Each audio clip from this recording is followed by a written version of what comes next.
Tarzan, nosso colega Marcelão. Será que tá gravando essa porra? Eu não sei. Tá vermelhinho piscando. Não, tá uma luzinha acesa. Tem o REC.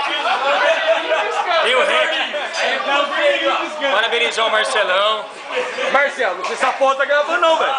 Então vai, continua. Todo mundo sabia que o título do Cartola vinha antes do da Libertadores e veio mesmo. Marcelão tá de parabéns. Primeiro corintiano em 72 anos de Cartola aqui do Mariano a ganhar um título. Temos que dar moral pra ele. É o centenário, é o centenário. Não, mas olha aqui, explica pra gente o que foi a aposta. O que foi a aposta? Aí eu falei pro Marcelão, Marcelão, se você ganhar a aposta... Ô, cambada, fica quieto. Se você ganhar a aposta, eu vou no bar do Mariano e dou uma cambota lá, velho. Ah, mas peraí, bugre vai virar macaco? O que é cambota? Mas que macaco que dá cambota, velho? Cambota sem bota! Desculpa. Tem banana na mesa aqui, velho, não tô sabendo.